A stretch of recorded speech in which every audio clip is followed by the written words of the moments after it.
Good morning everyone. In the last lecture we have studied how exchange of gases take place at two different sites in the human body. First, exchange of gas in the alveoli between alveolar air and deoxygenated blood present in the pulmonary capillary.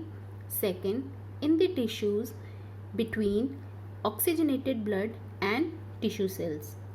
Now, today we will start with the next topic, how transport of gases takes place in the blood. Blood carries oxygen from the lungs to the left side of the heart, from where it is transported to various parts of the body through aorta. The blood also brings carbon dioxide from the body parts to the right side of the heart through vena cava, and then it is carried to the lungs through pulmonary artery for oxygenation. Now, first of all, we will start with the transport of oxygen. Now, oxygen, it is transported first of all in the form of dissolved gas. As all of you know, you have studied in your class 10th also that blood, it has two main components, plasma and blood cells. Plasma is the liquid part of the blood and blood cells contain RBC, that is red blood cells, white blood cells and platelets. So about 3% of oxygen is carried in the blood in the dissolved state in the plasma, which carries oxygen to the body cells. Second is the oxyhemoglobin. About 97% of oxygen in the blood is carried in combination with the pigment called hemoglobin present in the red blood cells. Now, what is hemoglobin? Hemoglobin is a pigment which provides color to the blood. It consists of protein portion called globin and a pigment portion called heme. The pigment portion called heme contains 4 atoms of iron, each capable of combining with molecule of oxygen. Oxygen and hemoglobin combine in an easily reversible reaction to form oxyhemoglobin. I told you that one hemoglobin molecule, it contains 4 iron molecule or 4 atoms of iron.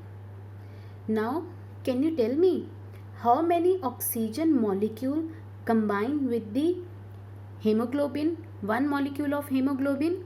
Yes, 4 molecule of oxygen with 1 molecule of hemoglobin. And how many atoms of oxygen? That is 8 atoms of oxygen. Now, the binding of oxygen with hemoglobin is primarily related to partial pressure of oxygen. Under high partial pressure means that the concentration of oxygen is high. Under high partial pressure, oxygen easily binds with hemoglobin in the lungs blood capillaries. When this oxygenated blood reaches the different tissues, the partial pressure of oxygen declines. Why the partial pressure in the tissues decline? This you have already studied, because the tissues, they continuously utilize oxygen for the breakdown of glucose to release energy. And when the partial pressure of oxygen declines in the tissue, the bond holding oxygen with hemoglobin becomes very weak and it becomes unstable, and as a result oxygen is released from the blood capillaries.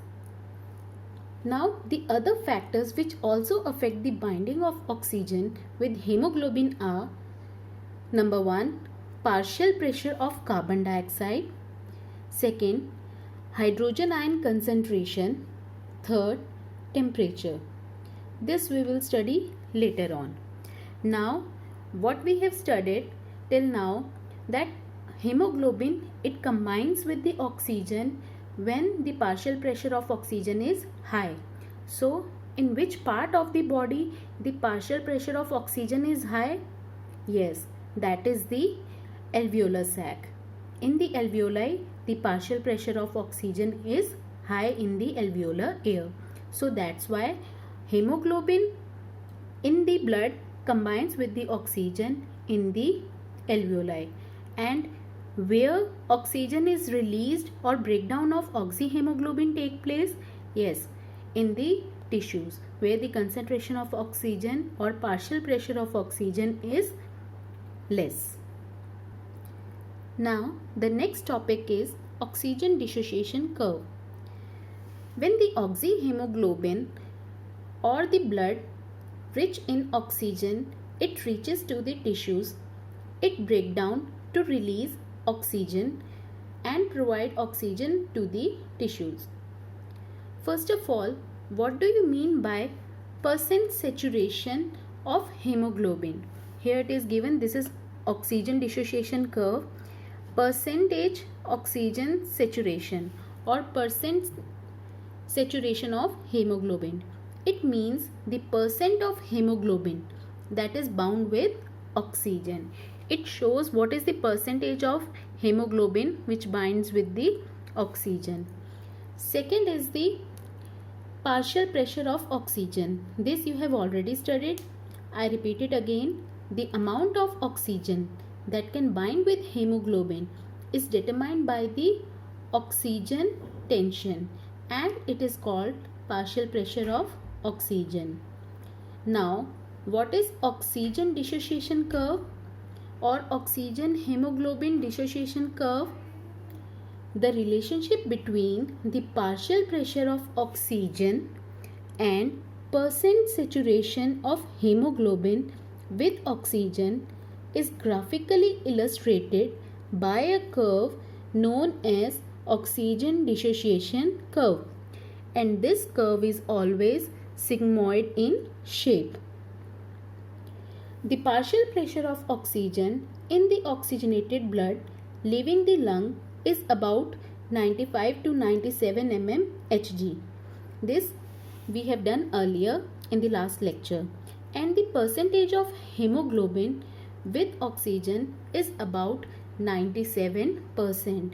So when we say that 95 to 97 mm Hg of oxygen is present in the blood, it means 97% of hemoglobin is saturated with oxygen.